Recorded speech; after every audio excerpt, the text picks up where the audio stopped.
Hello, students, and welcome to Prep IAS. I'm Shibhangi Sharma, your faculty for History and Culture. Students, as a part of this particular series, we are conducting a crash course for your UPSC CSE prelims, and the topic for this particular video is going to be Government of India Act 1919. And apart from that, we are going to talk about the third phase of freedom struggle in which finally Mahatma Gandhi has arrived. So let's begin. Students एक quick recap ले लेते हैं कि भाई अभी तक हमने freedom struggle के ट्रेंड्स के तहत क्या पढ़ा है। अगर हम ट्रेंड्स की बात करें तो हमने देखा कि भाई 19th सेंचुरी के अंदर धीरे धीरे जो है नेशनलिज्म राइज करने लगती है। जब नेशनलिज्म की फीलिंग हमारे अंदर राइज करने लगती है तो इसके तहत हमारे पास बहुत सारी पॉलिटिकल एसोसिएशंस आती हैं। इन पॉलिटिकल एसोसिएशंस का जो कल्मिनेशन है वो होता है 1885 में, जब क्या होता है, हमारी इंडियन नेशनल कांग्रेस बनती है। स्टूडेंट्स, जब आईएनसी बन जाती है तो हम देखते हैं कि भाई ये जो है दो फेजेस के अंदर डिवाइडेड है। हम देखते हैं दो तरह से इसकी लीडरशिप जो है डोमिनेट हो रही है। इस कॉन्टेक्स्ट में सबसे पहले हमारे पास कौन आते हैं? हमारे पास आते हैं मॉडरेट्स, और मॉडरेट्स के बाद आते हैं हमारे पास एक्सट्रीमिस्ट।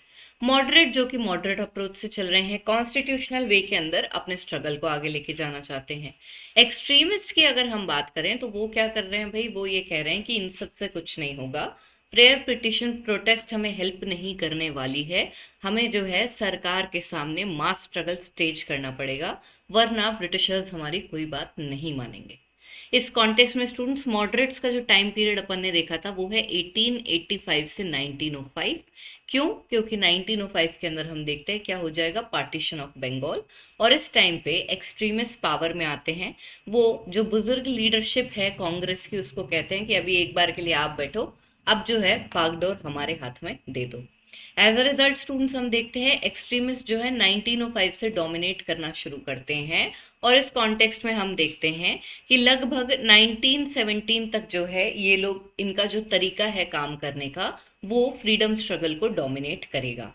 हाउएवर स्टूडेंट्स, इस बीच में हमने देखा था कि 1907 के अंदर क्या होता है, 1907 के अंदर हमारा सूरत स्प्लिट हो जाता है, जिसमें कांग्रेस जो है वो मॉडरेट्स के हाथ में चली जाती है कंप्लीटली, और एक्सट्रीमिस्ट जो हैं उनको उसको छोड़ के जाना पड़ता है। हाउएवर स्टूडेंट्स, इनका जो मास स्ट्रगल का तरीका है उसके लिए साइड बाय साइड काम करते ही रहते हैं। मोर ओवर स्टूडेंट्स, हम देखते हैं कि 1916 के अंदर एक बदलाव की हवा आती है पॉलिटिकल लैंडस्केप के अंदर। हम देखते हैं एक तो मॉडरेट्स और एक्सट्रीमिस्ट जो हैं कांग्रेस के, उनका हो जाता है रियूनियन। तो एक तो हो गया अपना रियूनियन, और इस सेशन, ये सेशन का हुआ था अपना लखनऊ में हुआ था, लखनऊ सेशन के अंदर इनका रियूनियन हो गया। और इसके अलावा हम देखते हैं कांग्रेस और मुस्लिम लीग जो है वो भी आपस में हाथ मिला लेते हैं, और इस वजह से ये सेशन काफी ज्यादा हिस्टोरिक हो जाता है। तो ये तो भाई छोटी सी कहानी रही कि कांग्रेस के अंदर अभी तक क्या चल रहा है। कांग्रेस के अलावा हमारे पास जो दूसरा ट्रेंड चल रहा है स्टूडेंट साइड बाय साइड, वो किसका है? वो रेवोल्यूशनरीज का है। रेवोल्यूशनरीज के स्टूडेंट्स अगर हम बात करें तो इनके उदय होने का कारण काफी सिमिलर है एक्सट्रीमिस्ट से। फर्क सिर्फ इतना है, जहां एक्सट्रीमिस्ट मास स्ट्रगल की बात करते हैं, रेवोल्यूशनरीज बोलते हैं कि भाई the philosophy of bomb and gun is correct. तो यहाँ पे ये लोग वायलेंस करने से कतराते नहीं है। इस कॉन्टेक्स्ट में स्टूडेंट्स, हमने देखा कि रेवोल्यूशनरीज के स्टॉर्म सेंटर्स क्या हैं। हमारे पास में बंगाल है, बॉम्बे है, मद्रास है, जहां पर हम एक के बाद एक रेवोल्यूशनरी एक्टिविटीज जो हैं उनको conduct, sorry not Madras, Punjab, Punjab है, जहां पर हम देखते हैं कि भाई एक के बाद एक हमारी जो रेवोल्यूशनरी एक्टिविटीज हैं वो कंडक्ट हो रही हैं। इंडिया के बाहर की अगर हम बात करें तो लंदन में तो है ही हमारे पास में रेवोल्यूशनरी एक्टिविटी। इसके अलावा आपको जर्मनी में रेवोल्यूशनरी एक्टिविटी देखने को मिलेगी। यूएस और कनाडा के अंदर बनती है हमारी गदर पार्टी, जिसके लिए specifically defence of India act लागू करनी पड़ती है सरकार को, जिससे कि वो इनको क्रश कर सके। फिर स्टूडेंट्स क्या होता है आप देखेंगे, अब आने वाला है 1917, और 1917 में हमारा सबसे मेजर ट्रेंड फ्रीडम स्ट्रगल का शुरू होगा। दौर बदलेगा, हवा बदलेगी ऑल टुगेदर, और इंडिया में लैंड करने वाले हैं कौन? महात्मा गांधी। जब Mahatma Gandhi students freedom struggle की डोर अपने हाथ में लेंगे तो वो एक ऐसे लीडर होने वाले हैं जो हर क्लास के, वो एक मास लीडर भी हैं, एक क्लास लीडर भी हैं। तो उनके साथ में टॉप नॉच लेवल भी बैठेंगे और उसके साथ आप देखेंगे वो पेजेंट्स, वर्कर्स, विमेन, हर तबके के लोग को खींच के अपने से इन्फ्लुएंस करके फ्रीडम स्ट्रगल के अंदर पार्टिसिपेट करने में मजबूर कर देंगे एक तरह से। तो इसीलिए स्टूडेंट्स इस पर्टिकुलर लेक्चर के अंदर हम जो करने वाले हैं study, that is going to be about the advent of Gandhi to India, और जब वो इंडिया आ जाते हैं तो इंडिया आके वो क्या क्या करते हैं। स्टूडेंट्स, इंडिया आने से पहले महात्मा गांधी जो है उन्होंने अपनी पढ़ाई लंदन में कंप्लीट करी थी और उसके अलावा फिर वो साउथ अफ्रीका में बतौर वकील की तरह काम कर रहे थे। तो एक पॉइंट तो जो हमें पढ़ना है वो ये है कि भाई गांधी इंडिया आने से पहले क्या कर रहे थे, और फिर 1917 ऑनवर्ड्स हम देखेंगे that what is Mahatma Gandhi doing as a part of entering freedom struggle in India. तो ये तो हो गया अपना क्विक रिकैप। क्विक रिकैप के अलावा स्टूडेंट्स आप देखेंगे कि सरकार जो है हमें टाइम एंड अगेन एक तरह से लॉलीपॉप दिखाने के लिए कि भाई थोड़े दिन के लिए चुप हो जाएंगे, इसलिए सरकार क्या करती है, हमें कॉन्स्टिट्यूशनल रिफॉर्म्स देती रहती है। इन कॉन्स्टिट्यूशनल रिफॉर्म्स की अगर हम बात करें तो पहले तो अपने पास आती है काउंसिल्स एक्ट ऑफ 1893, 1892, 1893। इसके अलावा स्टूडेंट्स हम देखते हैं कि हमारे पास में फिर आती है government of India act 1909। Government of India act 1909 को अपन मॉर्ले मिंटो रिफॉर्म्स भी बोलते हैं, और इसके तहत हमारी डिमांड्स क्या है भाई? हमारी ये डिमांड्स है कि देश हमारा है, पैसा हमारा है, तो हमें रिप्रेजेंटेशन दो, जो पॉलिसीज बन रही है उनमें हमारी आवाज सुनो कि हम भी बोलना चाहते हैं कि भाई हमारे देश में क्या होना चाहिए। As a result students, government of India act 1909 जब आती है तो हम देखते हैं कि हमें सेंट्रल और प्रोविंशियल लेवल पर जो है थोड़ी ज्यादा रिप्रेजेंटेशन मिलती है लेजिस्लेटिव काउंसिल्स के अंदर, जहां पे इलेक्टेड मेंबर्स जो हैं उनको इंक्रीज किया जाता है। लेकिन स्टूडेंट्स 1909 के अंदर एक और बहुत ही दर्दनाक चीज हो जाती है, और वो ये है कि मुस्लिम्स को सेपरेट इलेक्टोरेट्स दे देते हैं मिंटो, और इसकी वजह से वो हिंदू और मुस्लिम के बीच में डिवाइड लाने की कोशिश करते हैं। ये डिवाइड जो है आगे बढ़ता ही जाएगा और इसका कल्मिनेशन 1947 में होगा जब हमारे देश का पार्टीशन हो जाएगा। हाउएवर स्टूडेंट्स, अभी के लिए हम देखते हैं कि भाई 1909 में इन्होंने इनको सेपरेट इलेक्टोरेट्स दे दिए, इंडियंस की रिप्रेजेंटेशन बढ़ाई लेजिस्लेटिव काउंसिल में, और वाइसरॉय के एग्जीक्यूटिव काउंसिल में भी एक इंडियन जो है उनको बैठने का मौका मिल गया, और जो पहले इंसान वाइसरॉय के एग्जीक्यूटिव काउंसिल में बैठते हैं इनका नाम है सत्येंद्र सिन्हा। इस कॉन्टेक्स्ट में स्टूडेंट्स आप देखेंगे इस बीच में बहुत सारी चीजें हो गई है। 1909 गए हुए 10 साल हो चुके हैं। इस कॉन्टेक्स्ट में हमने देख लिया कि बीच में क्या क्या हो गया भाई। फर्स्ट वर्ल्ड वॉर आके चला गया। फर्स्ट वर्ल्ड वॉर के अलावा हम देखते हैं कि हमारे पास में होम रूल लीग्स आकर चली गई। फर्स्ट वर्ल्ड वॉर के तहत आप देखेंगे स्टूडेंट्स, हमारे जो देश के लोग हैं उन्होंने बहुत ज्यादा इकोनॉमिक हार्डशिप फेस करी। कैसे फेस करी? नौकरी नहीं है, पेजेंट्स जो हैं जूझ रहे हैं एक्सेसिव टैक्सेस से। सिर्फ जिन्होंने पैसा कमाया वो थे अपने टाटा बिरला, जिन्होंने भाई इंडस्ट्रीज सेट कर ली, लेकिन उसके अलावा जो गरीब तबके के लोग हैं, जो मिडिल क्लास के लोग हैं, वो बहुत ज़्यादा इकोनॉमिक हार्डशिप, इसके अलावा आप देखेंगे नौकरी नहीं मिल रही है। तो ये जो सारी चीज़ें इनसे परेशान बैठे थे और चाह रहे थे कि भाई सरकार जो है किसी तरह के रिफॉर्म्स लेकर आए। इसके अलावा स्टूडेंट्स हम देखते हैं कि फर्स्ट वर्ल्ड वॉर के तहत ही एनी बेसंत और बाल गंगाधर तिलक जो हैं इन्होंने मिलकर क्या किया, होम रूल लीग शुरू करी, लोगों को इकट्ठा करना शुरू किया, मास मोबिलाइजेशन शुरू करी, जिसके तहत पूरे देश भर के अंदर लोगों की आंखें खोल दें, उनको जागरूक कर दें कि भाई हमारे को ब्रिटिश सरकार से सेल्फ रूल मांगना है, कि हमारे देश में हमारा रूल होना चाहिए। हम आपको ओवरथ्रो नहीं कर रहे हैं, लेकिन हमें स्वराज चाहिए, यानी कि सेल्फ रूल। और इस कॉन्टेक्स्ट में हम देखते हैं स्टूडेंट्स, इन दोनों ने मिलकर बहुत ही बढ़िया काम किया और मासेस जो है मोबिलाइज हो गई। तो इस कॉन्टेक्स्ट में अभी जो हम स्टार्टिंग करेंगे वो है लॉन्ग पेंडिंग कॉन्स्टिट्यूशनल रिफॉर्म्स। इन कॉन्स्टिट्यूशनल रिफॉर्म्स के तहत स्टूडेंट्स आप देखेंगे कि हमारे पास में मॉन्टेग्यू और चेम्सफोर्ड हैं, और ये दोनों क्या है, हमारे पास में एक है हमारे वाइसरॉय और एक है हमारे सेक्रेटरी ऑफ स्टेट। तो ये दोनों जो मिलके कुछ रिफॉर्म सजेस्ट करेंगे, इसके बेसिस पर बनने वाली है अपनी गवर्नमेंट ऑफ इंडिया एक्ट 1919। तो यहाँ पे स्टूडेंट्स 1909 के बाद जो नेक्स्ट कॉन्स्टिट्यूशनल रिफॉर्म्स हमें मिल रहे हैं वो गवर्नमेंट ऑफ इंडिया एक्ट 1919 के अंदर मिल रहे हैं, और इस कॉन्टेक्स्ट में इसके प्रोविजंस हमें देखने हैं। Students, government of India act 1919 के आने से पहले 1917 के अंदर ही हम देखते हैं कि जो मॉन्टेग्यू हैं, इन्होंने एक बड़ा ही पॉपुलर स्टेटमेंट दिया था। इस स्टेटमेंट के तहत इन्होंने क्या बोला? इस स्टेटमेंट के तहत इन्होंने लोगों को एक तरह से पैसिफाई करने के लिए कि भाई ये ज़्यादा जो है बहुत नेशनल कॉन्शियसनेस आ रही है, तो इनको ज़रा शांत करते हैं।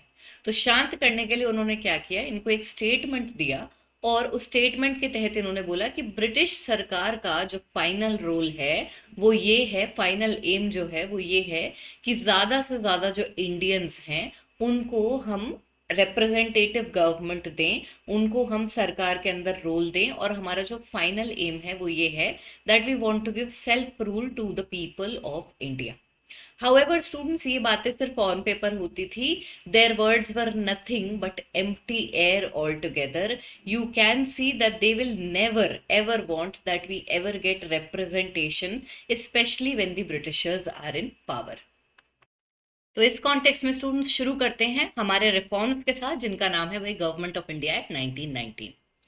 यहाँ पे स्टूडेंट्स, जब इन्होंने ये गवर्नमेंट ऑफ इंडिया एक्ट 1919 दी, तो जो पॉलिसी थी ब्रिटिशर्स की, इसको बड़ा पॉपुलरली बोला जाता है कैरेट एंड स्टिक पॉलिसी।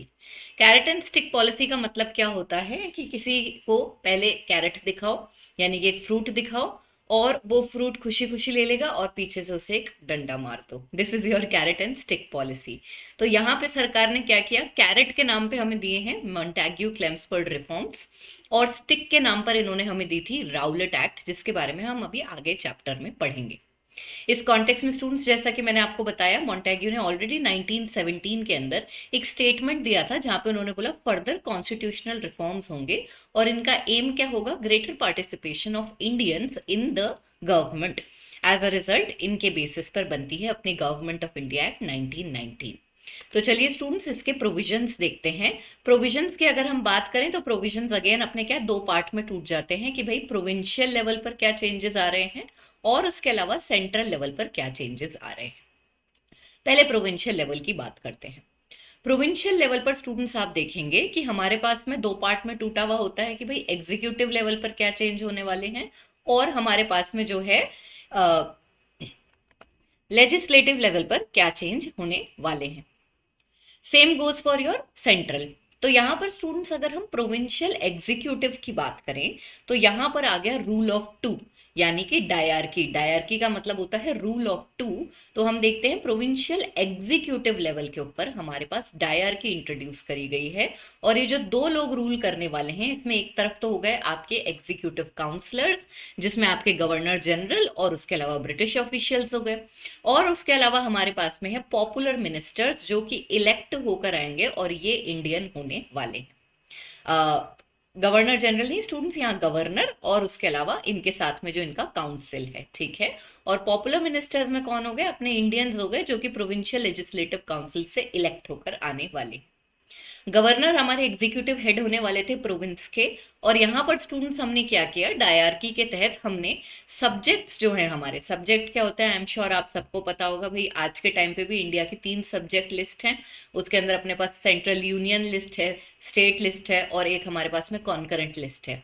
उसी तरह से प्रोविंशियल लेवल पर जो सब्जेक्ट्स हैं उनको 2 कैटेगरी के अंदर तोड़ दिया गया, that is reserve list and transferred list.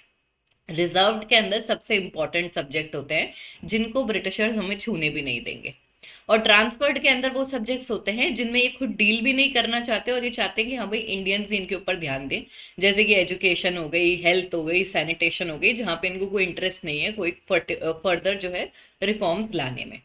As a result students हम देखते हैं कि जो रिजर्व्ड सब्जेक्ट्स हैं ये किसके हाथ में होंगे, ये गवर्नर के हाथ में है, और उनका जो एग्जीक्यूटिव काउंसिल है ब्यूरोक्रेट्स का, उनके हाथ में। जबकि अगर हम ट्रांसफर्ड सब्जेक्ट्स की बात करें तो ट्रांसफर्ड सब्जेक्ट्स को एडमिनिस्टर करेंगे अपने पॉपुलर मिनिस्टर्स, जो कि कहां से आ रहे हैं, लेजिस्लेटिव काउंसिल के इलेक्टेड मेंबर्स में से आ रहे हैं। यहाँ पे स्टूडेंट्स आप देखेंगे कि जो हमारे पॉपुलर मिनिस्टर्स हैं ये लेजिस्लेचर को रिस्पॉन्सिबल हैं, they are responsible for whatever they are doing to the legislature, और अगर मान लो इनके against no confidence motion pass कर दिया गया तो इनको रिजाइन करना पड़ेगा। हाउएवर स्टूडेंट्स, गवर्नर का जो एग्जीक्यूटिव काउंसिल है, जिसके अंदर अपने पास में सिविल सर्वेंट्स या ब्यूरोक्रेट्स बैठे हैं, वो लेजिस्लेचर को रिस्पॉन्सिबल नहीं है।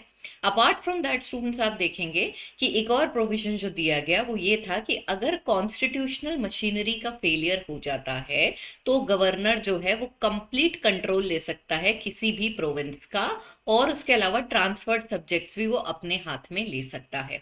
तो यहाँ पे स्टूडेंट्स ये पॉइंट क्या बता रहा है, आप देखेंगे हर एक्ट के अंदर ये लोग जरूर से बड़ा केयरफुली इस तरह का कोई पॉइंट डाल देते हैं जिसमें आपको अल्टीमेटली दिखता है कि भाई वीटो पावर तो गवर्नर के हाथ में ही चली गई, तो आप कोई भी पावर इनके हाथ में दे दो, इन दी एंड ये एक क्लॉज डाल देते हैं कि इंडियंस को हमने ये पावर दी है, लेकिन गवर्नर जो है उसकी वीटो पावर है। तो अगर मान लो कि पॉपुलर मिनिस्टर्स कुछ पास करना भी चाह रहे हैं, कुछ ढंग का करना भी चाह रहे हैं, तो गवर्नर चाहे तो सब कुछ जड़ से खारिज कर सकता है।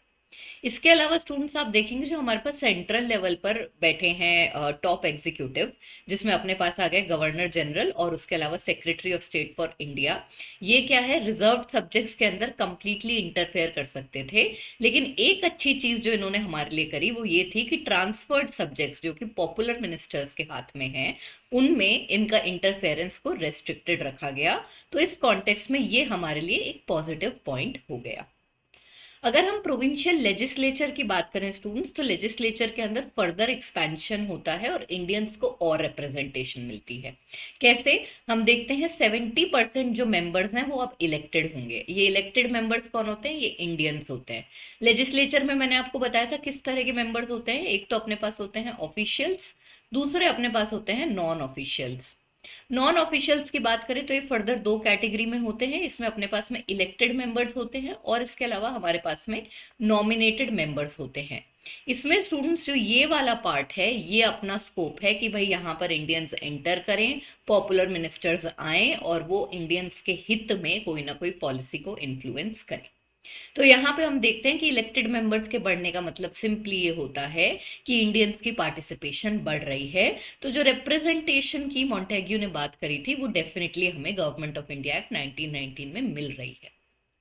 अपार्ट फ्रॉम दैट स्टूडेंट्स, आप देखेंगे कि हमारे जो कम्युनल और क्लास इलेक्टोरेट्स हैं इनको फर्दर और कंसोलिडेट करा गया। हमने स्टार्टिंग में ही देख लिया था कि जो इलेक्शंस हो रहे हैं वो बहुत ज़्यादा इनडायरेक्ट हैं, जो हमने 1909 में देखा था। इनडायरेक्ट भी थे, बिसाइड्स हम देख रहे हैं कि जो इलेक्शंस हो रहे हैं they are not on the basis of territorial representation, rather the representation is on the basis of class interests।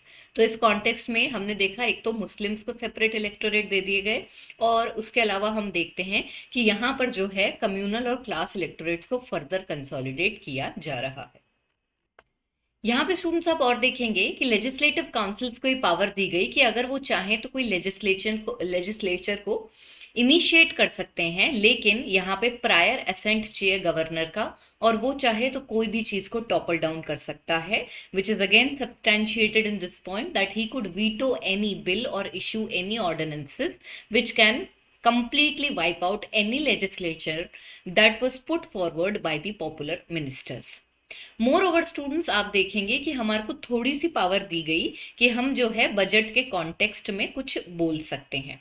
However students, आप देखेंगे कि जो भी हम चीज कर रहे हैं, जैसे लेजिस्लेटिव काउंसिल्स जो हैं ये रिजेक्ट कर सकते हैं बजट को, लेकिन अल्टीमेटली वीटो किसके हाथ में है, वीटो फिर हमारे गवर्नर के हाथ में होती है। तो ये क्या करते हैं, पावर तो दे देते हैं आपके हाथ में और इन दी एंड बोलते हैं लेकिन टॉप पे तो गवर्नर बैठा है।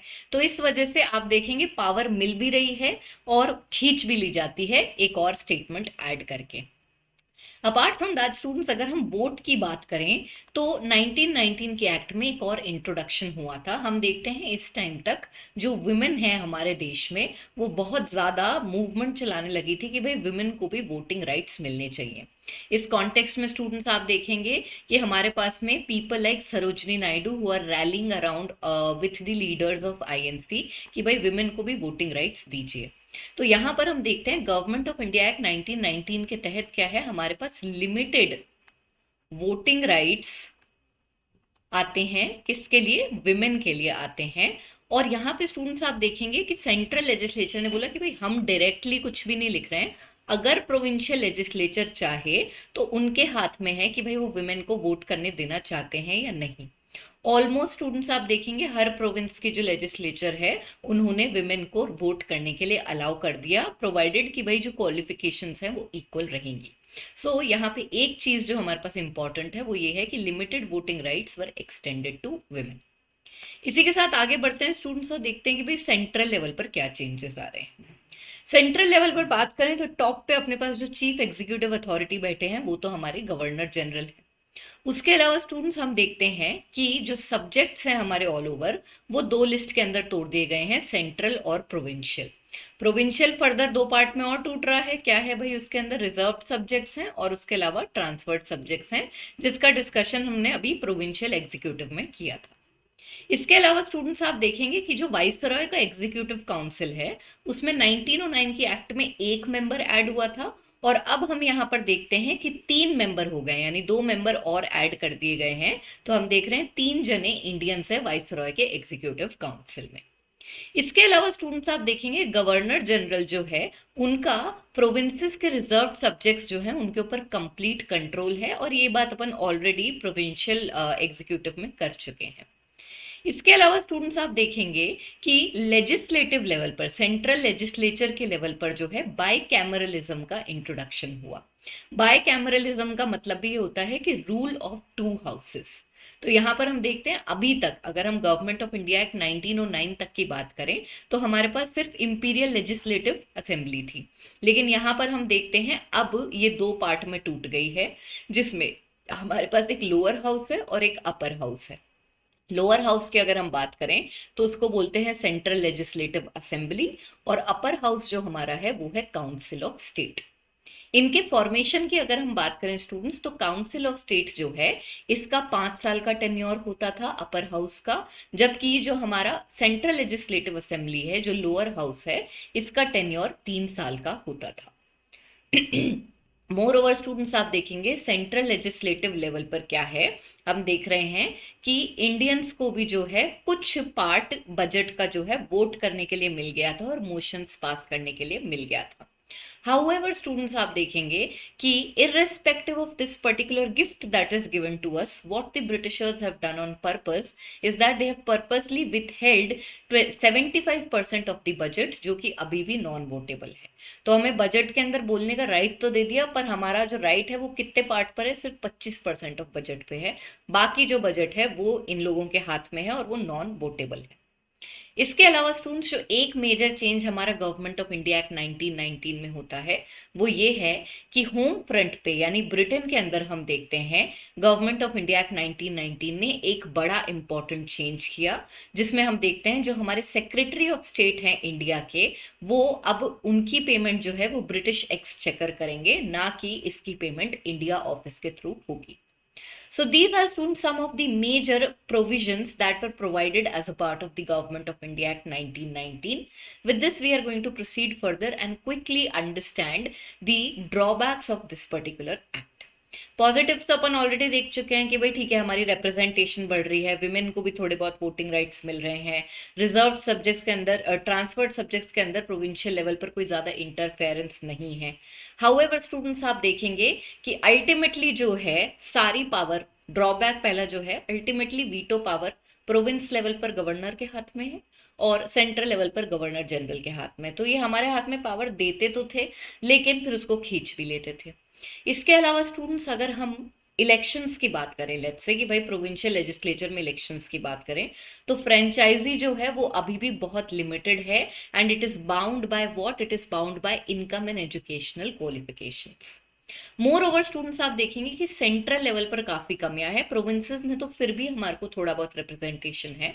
सेंटर के लेवल पर हम देखते हैं कि जो लेजिस्लेचर है उसका कोई कंट्रोल नहीं है वाइसरॉय और उसके एग्जीक्यूटिव काउंसिल के ऊपर। मोर ओवर स्टूडेंट्स जो डिवीजन ऑफ सब्जेक्ट्स किया गया है वो बहुत ही अनसेटिस्फैक्ट्री है। सारे ढंग के सब्जेक्ट जो हैं वो तो इन्होंने रिजर्व्ड लिस्ट में रख लिया और ट्रांसफर्ड लिस्ट के जो सब्जेक्ट्स हैं वो इतने ज्यादा इंपॉर्टेंट है नहीं in the first place.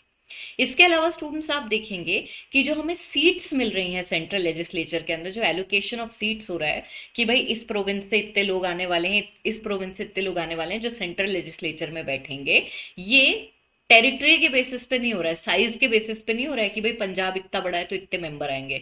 Rather it is happening on the importance of province, specially their military और कमर्शियल इंपॉर्टेंस। तो मान लीजिए पंजाब की मिलिट्री इंपॉर्टेंस ज्यादा है तो उससे ज्यादा मेंबर आएंगे, बॉम्बे की कमर्शियल इंपॉर्टेंस ज्यादा है तो उससे ज्यादा मेंबर आएंगे। तो साइज नहीं देख रहे हैं ये लोग, इंस्टेड इंपॉर्टेंस के बेसिस पर सीट्स का एलोकेशन कर रहे हैं सेंट्रल लेजिस्लेचर में, जो कि काफी बायस्ड है। तो इस कॉन्टेक्स्ट में स्टूडेंट्स हमारा गवर्नमेंट ऑफ इंडिया एक्ट 1919 के मेजर प्रोविजंस कंप्लीट होते हैं। क्विक रिकैप में स्टूडेंट्स हमने देखा कि भाई प्रोविंशियल लेवल पर जो है, एक तो डायरकी इंट्रोड्यूस हो गई, कहाँ पे, एग्जीक्यूटिव लेवल पर। और उसके अलावा स्टूडेंट्स हम देखते हैं कि हमारे को बेटर रिप्रेजेंटेशन मिल रही है। कैसे, ट्रांसफर्ड सब्जेक्ट जो है वो कंप्लीटली हमारे हाथ में है। अगर हम सेंट्रल लेवल की बात करें स्टूडेंट्स, तो सेंट्रल लेवल में सेंट्रल लेजिस्लेचर में हम देख रहे हैं क्या हो रहा है, बाय कैमरलिज्म जो है वो इंट्रोड्यूस हो रहा है, यानी रूल ऑफ टू हाउसेस, जिसमें हमारे पास में एक तो भाई लेजिस्लेटिव काउंसिल है, लेजिस्लेटिव असेंबली है, और उसके अलावा हमारे पास में है काउंसिल ऑफ स्टेट। इसके अलावा स्टूडेंट सेंट्रल लेवल पर जो हमने एक चीज और देखी वो ये है कि वाइसरॉय का जो एग्जीक्यूटिव काउंसिल है उसके अंदर इंडियंस की रिप्रेजेंटेशन बड़ी है, और अब हमारे पास में है 3 इंडियंस जो उनके साथ एग्जीक्यूटिव काउंसिल में बैठे। यहाँ पे स्टूडेंट्स हमारे मेजर कॉन्स्टिट्यूशनल रिफॉर्म जो 1909 के बाद आया है, इसका डिस्कशन कंप्लीट होता है।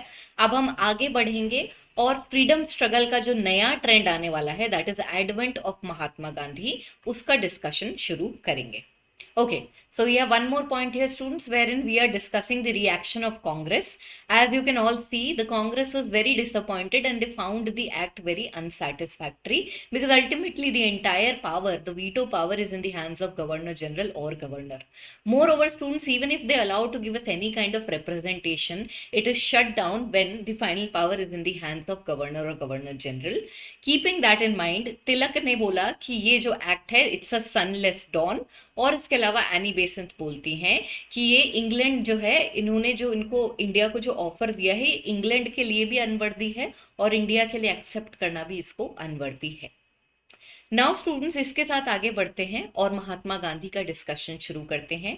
पहले हम देखेंगे कि गांधी जो है इंडिया में नहीं आए थे तब तक क्या कर रहे थे, and after that we are going to have a discussion about Mahatma Gandhi and when he enters the political landscape of India.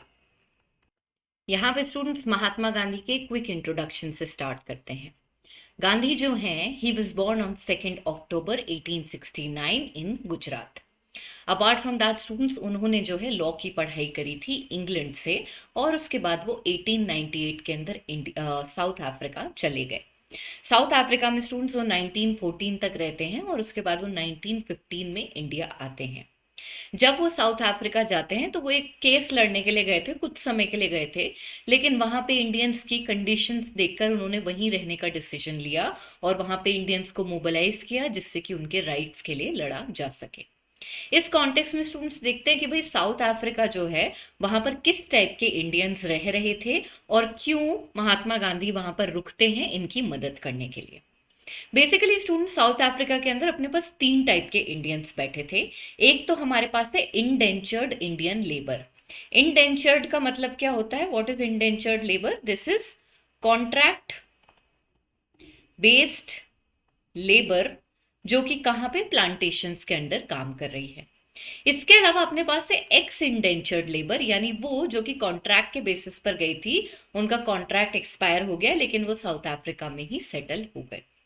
इसके अलावा स्टूडेंट्स आप देखेंगे कि हमारे पास में एक मर्चेंट क्लास बैठी है, जो कि साउथ अफ्रीका में छोटी मोटी ट्रेड के अंदर पार्टिसिपेट करती है। तो यहाँ पे हमारे पास ये 3 कैटेगरी के लोग हैं स्टूडेंट्स, और आप देखेंगे इसमें से 2 कैटेगरी तो लेबर क्लास है, यानी कि वो बहुत गरीब थे।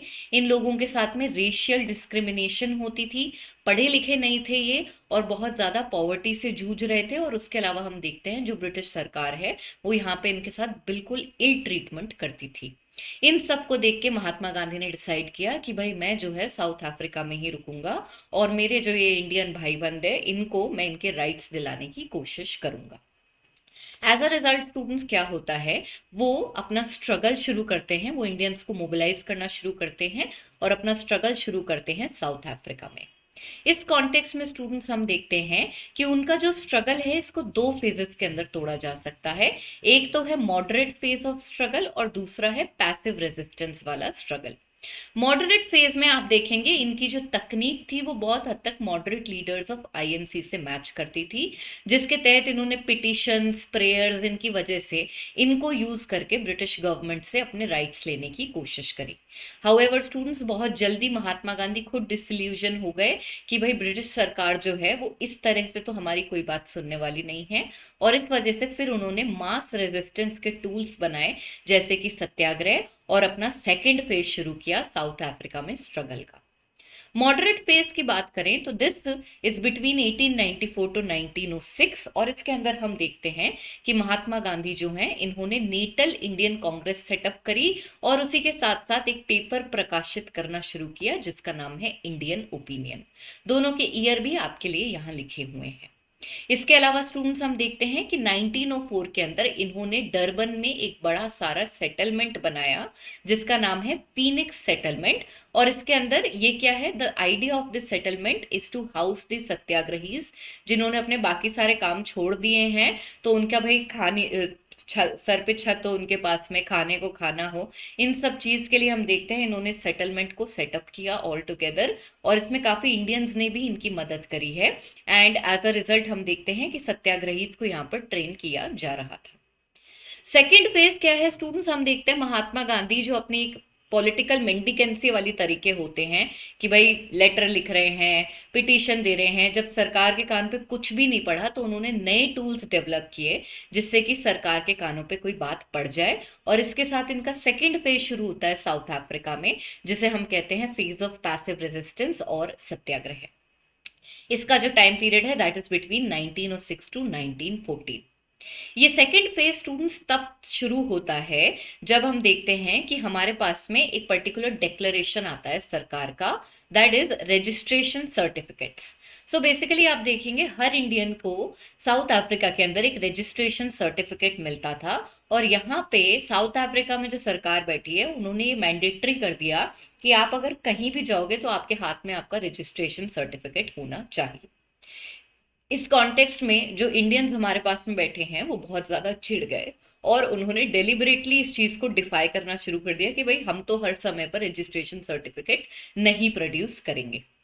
गांधी ने भी इस स्ट्रगल में पार्टिसिपेट किया और इसके तहत इन्होंने पैसिव रेजिस्टेंस की एसोसिएशन बनाई, जहां पर स्टूडेंट्स हम देखते हैं कि इन्होंने इस एसोसिएशन के तहत क्या किया, लॉ को डिफाई करना शुरू किया और लोगों को तैयार कर दिया कि अगर कोई पेनल्टीज होंगी तो हम सफर करने को तैयार हैं।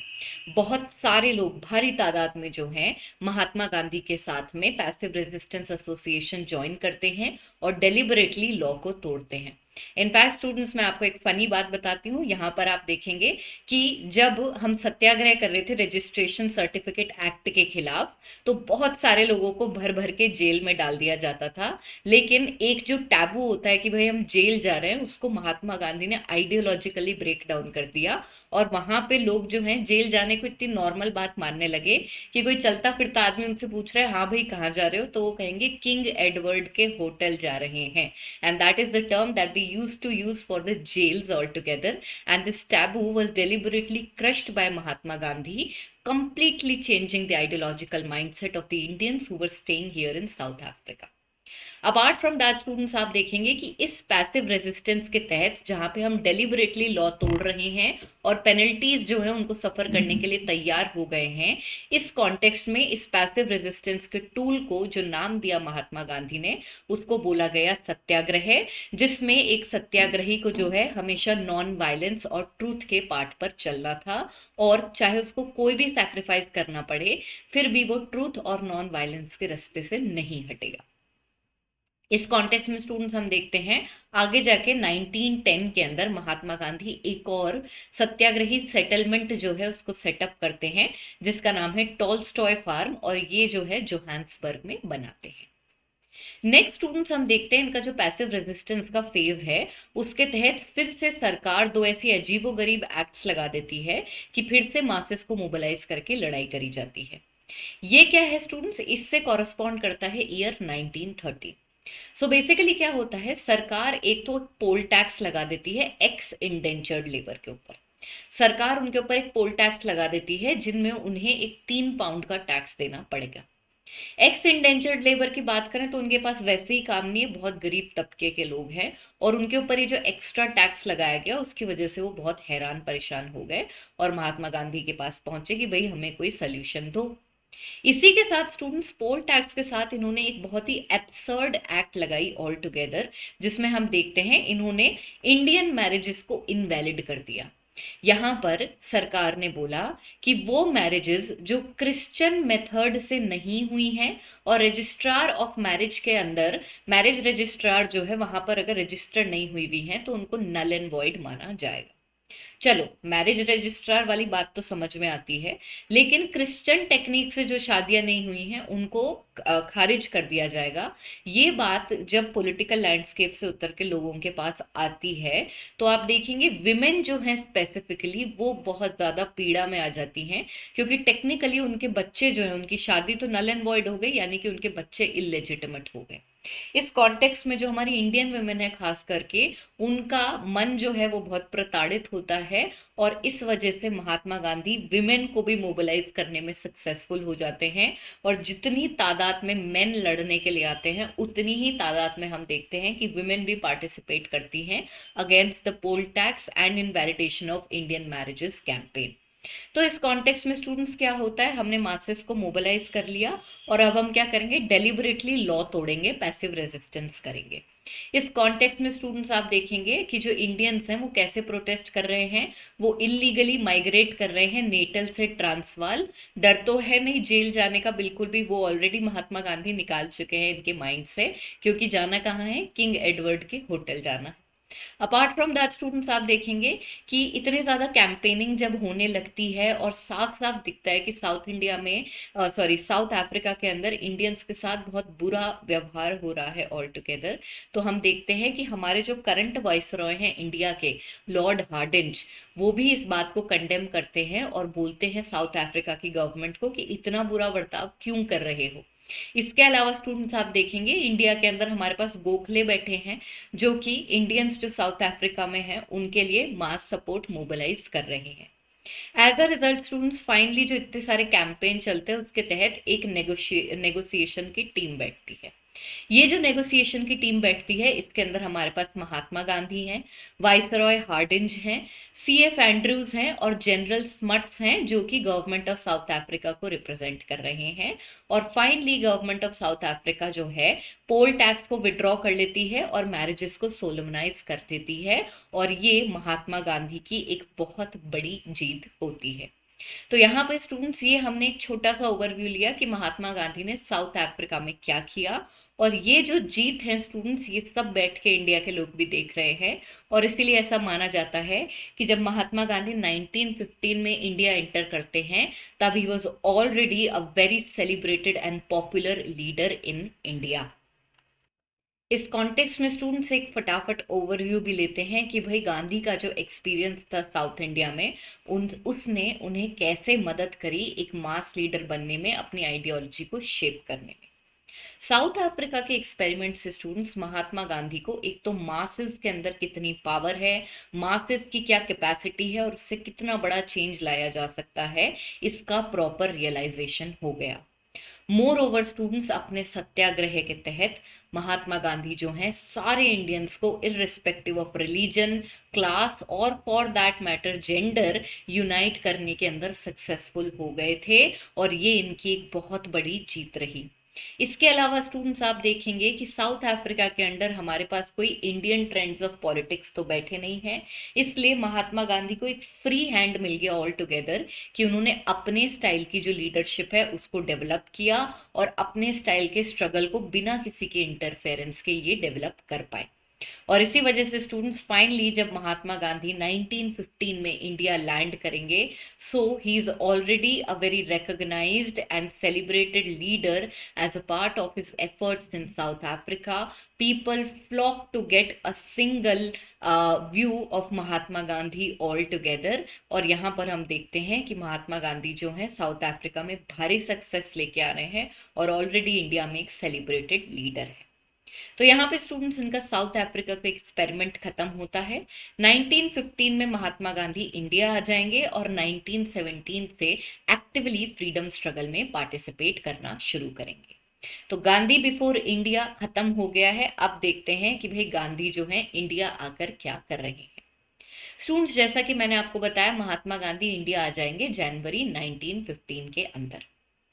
1915 से 1917 तक जो है अपने पॉलिटिकल गुरु जो कि हमारे पास में है गोखले, उनके समझाने के तहत ये क्या करेंगे, डायरेक्टली पॉलिटिक्स के अंदर इन्वॉल्व नहीं होंगे, बल्कि महात्मा गांधी क्या करते हैं, ऑल ओवर इंडिया की टूर करके आते हैं, समझने की कोशिश करते हैं कि इंडिया के अंदर क्या तकलीफें चल रही हैं, उस हिसाब से अपनी आइडियोलॉजी, अपने टूल्स को सेट करते हैं और फिर फाइनली 1917 से एक लिमिटेड स्केल पर फ्रीडम स्ट्रगल को एंटर करना शुरू करते हैं।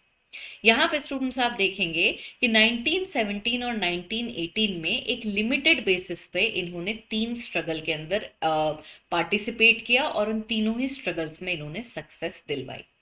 जो इनके 3 अर्ली कैंपेन्स थे ये इतने पॉपुलर हैं कि आई एम श्योर आप सब इनके बारे में जानते हैं। This is our Champaran satyagraha, Ahmedabad mill strike and the Kheda satyagraha. ये जो तीनों हैं ये इनके अर्ली 3 कैंपेन्स हैं। तो इनका वन बाय वन करके हम डिस्कशन कर लेते हैं। चंपारण सत्याग्रह स्टूडेंट्स, इनका जो सबसे पहला इन्वॉल्वमेंट था वो चंपारण में था। चंपारण सत्याग्रह होता है 1917 में और यहाँ पर हम देखते हैं महात्मा गांधी पहली बार सिविल डिसोबीडियंस जो है उसका टूल यूज कर रहे हैं इंडिया में। कहानी कुछ ऐसी रही कि चंपारण के अंदर हम देखते हैं हमारे पास में कुछ यूरोपियन प्लांटर्स हैं जो कि पेजेंट्स को जबरदस्ती इंडिगो ग्रो करने के लिए फोर्स कर रहे हैं on 3/20 of their total land. और इस सिस्टम को कहा जाता था 3 कठिया सिस्टम। तो अपनी टोटल लैंड का जो थर्ड पार्ट है उसके ऊपर आप देखेंगे कि इनको जो है इंडिगो ग्रो करनी पड़ती थी। प्रॉब्लम ये है स्टूडेंट्स, इंडिगो अगर आप ग्रो करते हो तो वो आपकी लैंड की फर्टिलिटी डिक्रीज कर देती है और आप उसके अलावा कोई फूड क्रॉप ग्रो नहीं कर सकते। More over students Indigo grow कर भी रहे हैं लेकिन यूरोपियन प्लांटर्स जो हैं वो फोर्स करते थे पेजेंट्स को कि प्रोड्यूस एक फिक्स्ड प्राइस पर बेचो हमें, और इस वजह से इनको फाइनेंशियली कोई फायदा नहीं हो रहा था। और इस वजह से हम देखते हैं ये पेजेंट्स जो हैं बहुत ज्यादा ऑप्रेस्ड हैं, गरीबी में जो है जूझ रहे हैं और इसीलिए ये महात्मा गांधी की मदद मांगते हैं। यहाँ पर स्टूडेंट्स आप देखेंगे महात्मा गांधी जब चंपारण पहुंचते हैं तो इन्हें बहुत सारे और लीडर्स ज्वाइन करते हैं, जैसे कि राजेंद्र प्रसाद, महजर उल हक, महादेव देसाई, नरहरि पारिख, जेबी कृपलानी। तो यहाँ पर स्टूडेंट्स हम देखते हैं महात्मा गांधी की जो ये 3 अर्ली कैंपेन रहे इसके तहत ऑलरेडी ये बहुत सारी लीडरशिप से मिल चुके थे और वो लोग महात्मा गांधी से बहुत इम्प्रेस हुए और ऑलरेडी उनके फॉलोअर्स बन गए थे। तो इस कॉन्टेक्स्ट में महात्मा गांधी को किस किस ने ज्वाइन किया इसके ऊपर प्रीलिम्स के क्वेश्चन आते हैं, तो ये सारे लोगों के नाम आप याद रखेंगे। चंपारण स्टूडेंट्स बिहार में है बाय द वे। यहाँ पे हमने इशू देख लिया, इशू क्या चल रहा है, फिर हमने देखा महात्मा गांधी यहाँ पर आ रहे हैं सॉर्ट कराने के लिए और उनको कौन से लीडर्स ने ज्वाइन किया। अब देखते हैं स्टूडेंट्स कि हमारे पास रिजल्ट क्या आया। महात्मा गांधी जो है उन्होंने यहाँ पर स्ट्रगल के लिए जो टूल डिसाइड किया दैट वाज पैसिव रेजिस्टेंस और सिविल डिसोबीडियंस। वहां पे स्टूडेंट्स आप देखेंगे उन्होंने डेलिबरेटली जो पेजेंट्स हैं उनको ये बोल दिया कि भाई तुम इंडिगो ग्रो करना भी बंद कर दो और एक जो प्राइस वो मांग रहे हैं उसके ऊपर सेल करना भी बंद कर दो। इसके अलावा स्टूडेंट्स आप देखेंगे कि जब ये जो फर्स्ट सिविल डिसोबीडियंस है इसका स्केल बढ़ने लगता है तो फाइनली गवर्नमेंट जो है एक बार को घुटने टेकती है, एक कमिटी बनाती है और उस कमिटी के अंदर महात्मा गांधी को भी एज अ मेंबर एडमिट कर लेती है। इस कॉन्टेक्स्ट में जब इस कमेटी में महात्मा गांधी बैठे होते हैं तो वो अथॉरिटीज को कन्विंस करते हैं कि भाई ये जो 3 कठिया सिस्टम है इसको अबॉलिश करो और पेजेंट्स जो हैं इनसे अभी तक जो इलीगल ड्यूज एक्सट्रैक्ट किए गए हैं वो इनको वापस दे दो। यहाँ पर स्टूडेंट्स हम देखते हैं सरकार ने इनकी इतनी बात सुन ली, ये भी अपने आप में बहुत बड़ी बात है, और यूरोपियन प्लांटर्स जो हैं जो पैसे ले चुके हैं वो तो वापस कतई नहीं देने वाले। एज अ रिजल्ट स्टूडेंट्स हम देखते हैं कि भाई प्लांटर्स के साथ भी, यूरोपियन प्लांटर्स के साथ भी एक कॉम्प्रोमाइज होता है और 25% पैसा जो उन्होंने अभी तक पेजेंट से लिया है वो ये देने को तैयार हो जाते हैं, बाकी ये नहीं देते।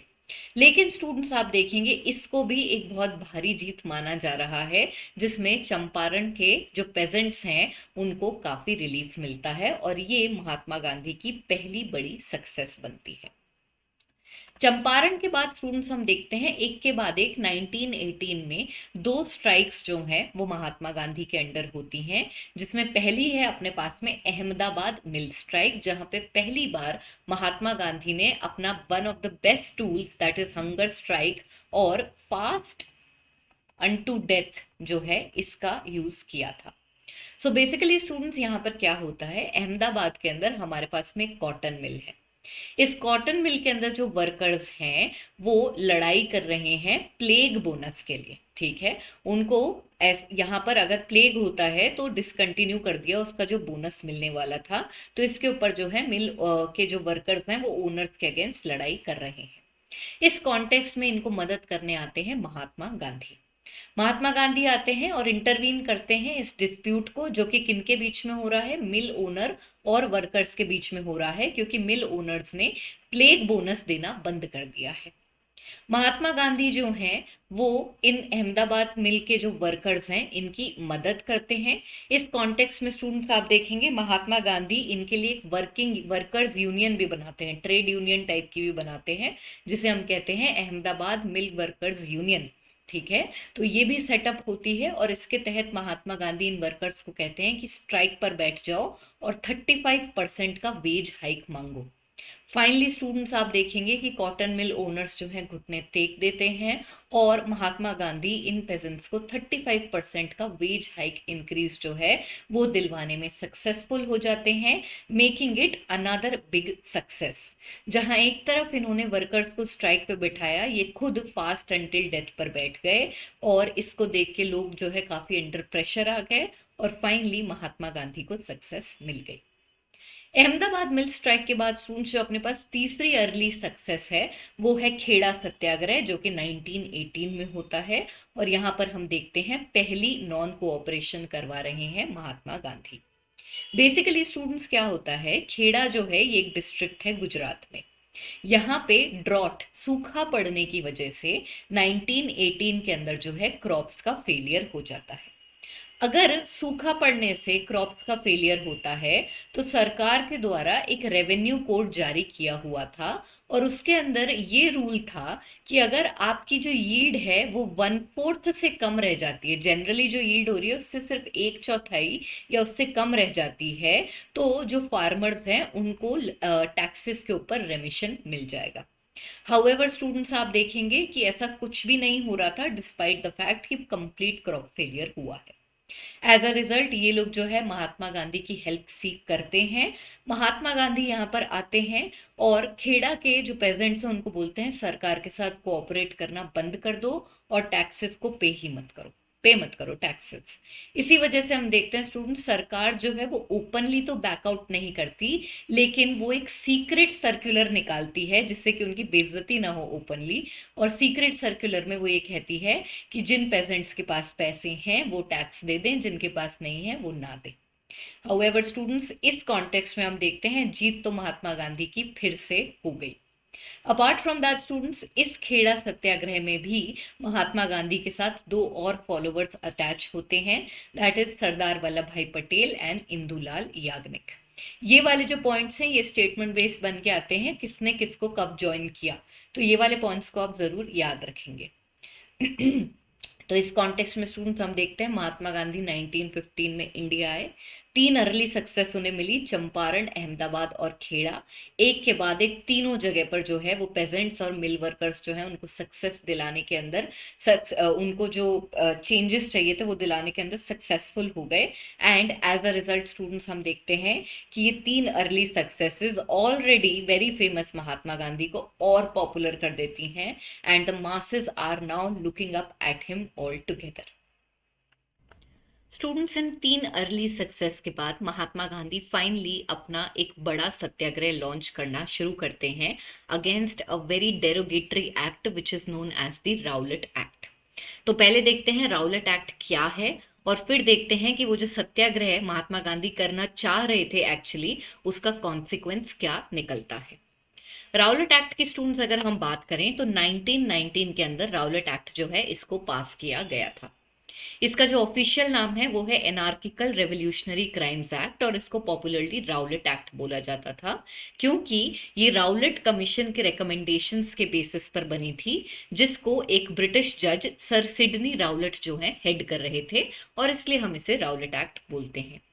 यहाँ पे स्टूडेंट्स अगर हमें इस एक्ट की बात करें, इसके प्रोविजंस की बात करें, तो इसमें आप देखेंगे पॉलिटिकल एक्टिविस्ट्स जो हैं उनको बिना किसी ज्यूरी के और बिना किसी ट्रायल के इम्प्रिजन किया जा सकता था। इसके अलावा स्टूडेंट्स आप देखेंगे इंडियंस को बिना वारंट के मात्र सस्पिशन ऑफ ट्रीजन के बेसिस पर भी अरेस्ट किया जा सकता था। तो यहां पर स्टूडेंट्स आप देखेंगे that बेयरली on the basis of suspicion one Indian can be arrested by the British government, and this is something that is suspending our civil rights altogether, and this is suspending our right of habeas corpus, that is right to trial. Nobody is guilty unless proven. तो यहाँ पर students हम देखते हैं बिना किसी trial के बस सीधे जाके घर में घुस के अरेस्ट कर लिया कि हमें तो शक है कि तुम कोई गड़बड़ करने वाले हो। तो ये बहुत ही खतरनाक एक्ट थी, और ये अपनी रेवोल्यूशनरी और नेशनलिस्ट एक्टिविटीज को कर्ब करने के लिए जान के ऐसा कर रहे थे ब्रिटिशर्स। यहाँ पर स्टूडेंट्स गवर्नमेंट के माइंड में क्या था, उन्होंने जो डिफेंस ऑफ इंडिया एक्ट पास करी थी 1915 में रेवोल्यूशनरी एक्टिविटी को कर्ब करने के लिए, खास करके गदर मूवमेंट को कर्ब करने के लिए, उसको ये एक परमानेंट लॉ से रिप्लेस करना चाहते थे, जिसमें सस्पिशन के बेसिस पे, मात्र सस्पिशन के बेसिस पर जो है ये किसी को भी अरेस्ट कर पाए। ये एक्ट बहुत ही हीनियस है, बहुत ही डेरोगेटरी है, और इंडियंस के सिविल राइट्स के ऊपर बहुत बड़ी आपत्ति की तरह आ रही थी। इसके तहत स्टूडेंट्स जैसे ही हम देखते हैं राउलेट एक्ट जो है पास होती है, तो ऑल ओवर इंडिया में इसके अगेंस्ट प्रोटेस्ट होने लगते हैं। महात्मा गांधी जो हैं वो डिक्लेयर करते हैं कि भाई राउलेट एक्ट के अगेंस्ट हम एक बड़ी मास स्ट्राइक करेंगे, जो हमारा पहला सत्याग्रह होने वाला है। यहाँ पर स्टूडेंट्स महात्मा गांधी जो हैं राउलेट एक्ट को एक ब्लैक एक्ट, एक काली एक्ट बोलते हैं, और डिसाइड करते हैं कि भाई ऑल ओवर इंडिया 6 अप्रैल 1919 को जो है राउलेट एक्ट के अगेंस्ट मास स्ट्राइक करी जाएगी, सत्याग्रह लॉन्च किया जाएगा। हाउएवर स्टूडेंट्स हम देखते हैं कि सत्याग्रह लॉन्च होने से पहले ही कुछ प्रोटेस्ट होने लगते हैं, खास करके पंजाब के अंदर, जो थोड़े बहुत वायलेंट हो जाते हैं। यहाँ पर स्टूडेंट्स आप देखेंगे इसके तहत पंजाब में 9 अप्रैल को दो पॉपुलर लोकल नेशनलिस्ट लीडर्स हैं, सैफुद्दीन किचलू एंड सत्यपाल, उनको अरेस्ट कर लेती है ब्रिटिश सरकार। और यहाँ पर हम देखते हैं कि ये दोनों पीसफुल प्रोटेस्ट कर रहे थे, ये कोई सिर्फ एक गैदरिंग को एड्रेस कर रहे थे, कोई भी वायलेंस इंस्टिगेट नहीं कर रहे थे।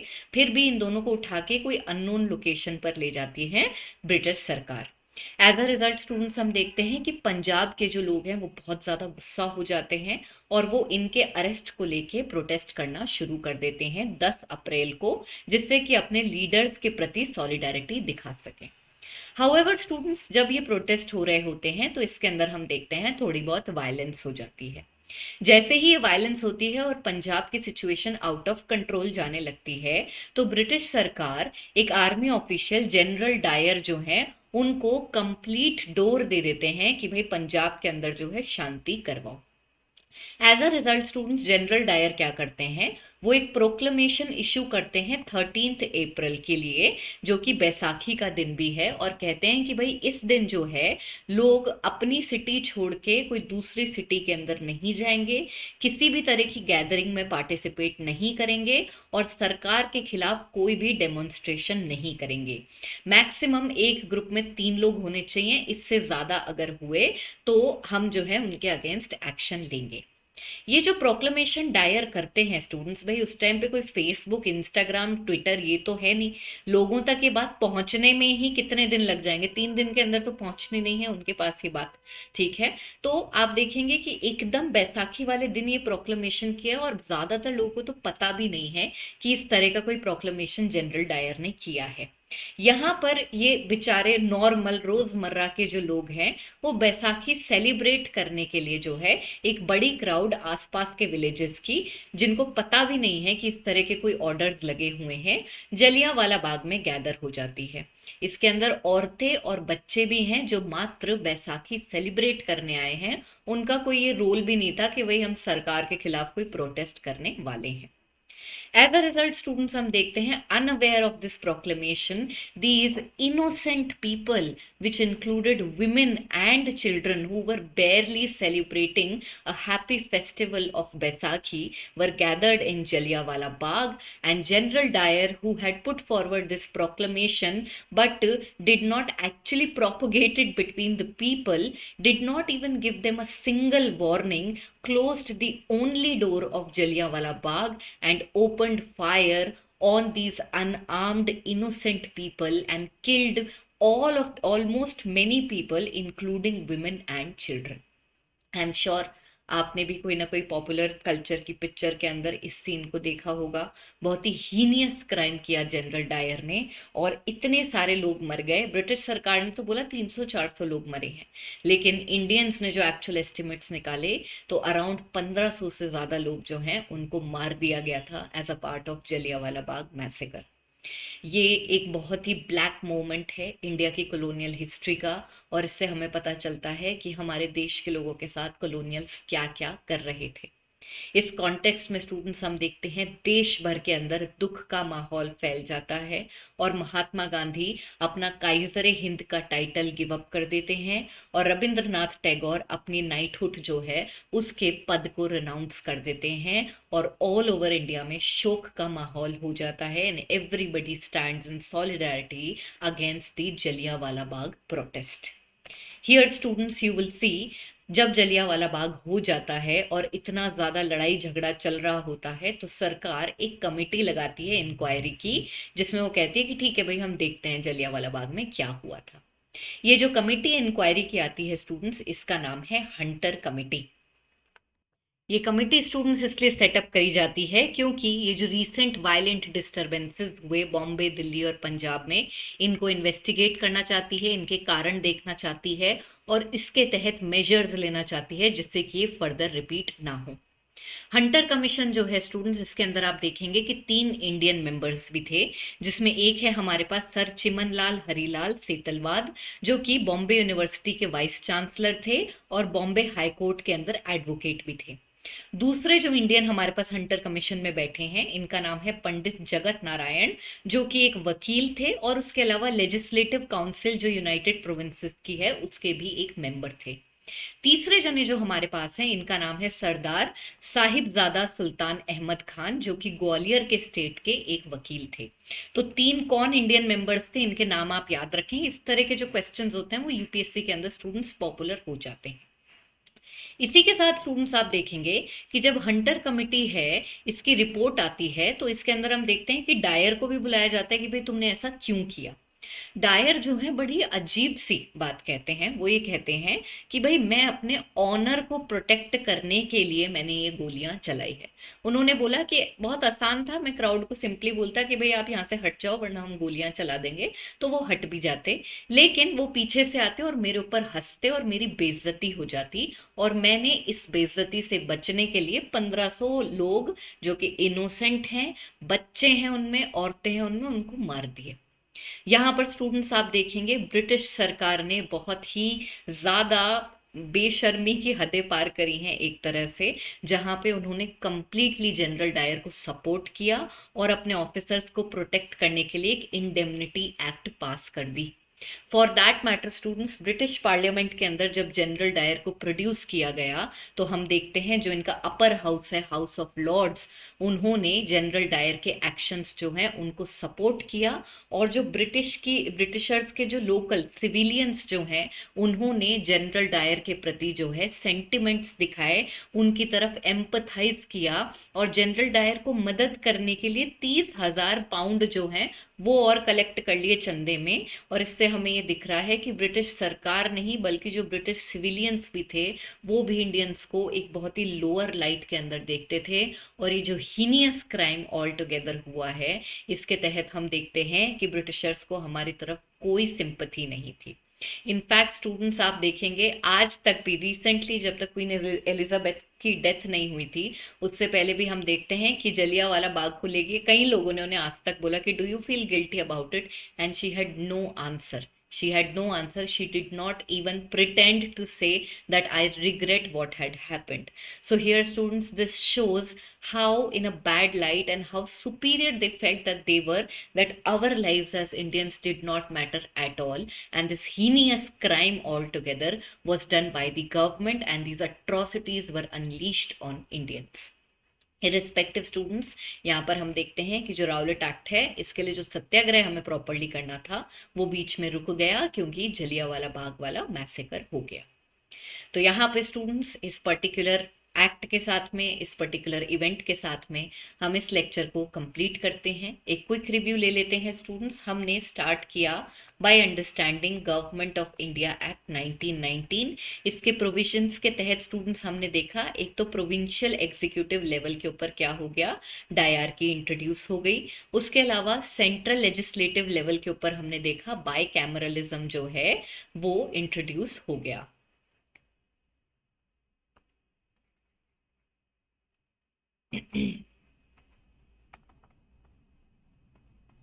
इसके अलावा स्टूडेंट्स हम देखते हैं कि हमारी रिप्रेजेंटेशन जो है वो काफी हद तक बढ़ गई। और इसके अलावा गवर्नर जनरल के एग्जीक्यूटिव काउंसिल के अंदर अब हम देखते हैं कि 3 इंडियन मेंबर्स हो गए हैं, पहले एक ही थे। गवर्नमेंट ऑफ इंडिया एक्ट के बाद स्टूडेंट्स हमने देखा कि महात्मा गांधी का एज अ लीडर राइज कैसे हो रहा है, और इस कॉन्टेक्स्ट में हमने उनका साउथ अफ्रीकन एक्सपेरिमेंट देखा।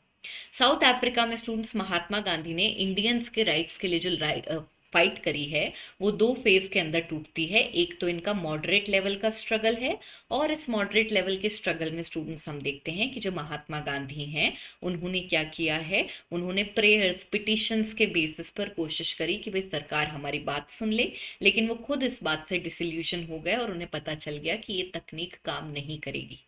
इस वजह से उन्होंने सेकंड फेज शुरू किया जिसे हम कहते हैं पैसिव रेजिस्टेंस का फेज, जिसके अंदर उन्होंने अपने सत्याग्रह का टूल बना लिया था और लोगों को एक सत्याग्रही की तरह ट्रेन किया जो ट्विन पिलर्स पर बैठे थे, that is truth and non violence. इस कॉन्टेक्स्ट में हम देखते हैं महात्मा गांधी को काफी सारी जीत भी मिली साउथ अफ्रीका में, और जब फाइनली वो 1915 में इंडिया आते हैं तो वो ऑलरेडी एक सेलिब्रेटेड लीडर थे। 1915 से 1917 तक महात्मा गांधी ने पूरी इंडिया की टूर करी और यहाँ की पॉलिटिकल कंडीशंस और प्रॉब्लम्स को समझने की कोशिश करी। इसके बाद स्टूडेंट्स हम देखते हैं कि 1917 से 18 के बीच में महात्मा गांधी को 3 अर्ली सक्सेस मिलती हैं in the name of Champaran, Ahmedabad and Kheda satyagraha. और उसमें हम देखते हैं कि एक के बाद एक उन्हें सक्सेस मिलती है और उनके साथ बहुत सारे यंग पॉलिटिकल लीडर्स भी जुड़ जाते हैं जिससे उनकी पावर और बढ़ती है। फिर स्टूडेंट्स हम देखते हैं 1919 के अंदर आती है the very derogatory Rowlatt act, और राउलेट एक्ट के तहत जब हम प्रोटेस्ट कर रहे होते हैं तो जलियांवाला बाग के अंदर एक पीसफुल क्राउड जो है उसके ऊपर ओपन फायर कर दिया जाता है, जिसकी वजह से महात्मा गांधी अपना काइसरे हिंद का टाइटल और रविंद्रनाथ टैगोर अपने नाइटहुड के पद को त्याग देते हैं। और जलियांवाला बाग का जो इंसिडेंट होता है इसको इंक्वायर करने के लिए जो कमीशन लगती है उसका नाम है हंटर कमीशन। इसके अंदर 3 इंडियंस भी बैठे हैं, इसलिए आप उनका नाम जरूर याद रखेंगे। So with this students, our discussion of this particular lecture is complete. I hope you were able to understand all the topics thoroughly. Students, if you enjoy studying with me, don't forget to like this particular video. Also, don't forget to subscribe to our channel and press the bell icon so that you can be notified whenever a new video is coming up. Thank you so much again.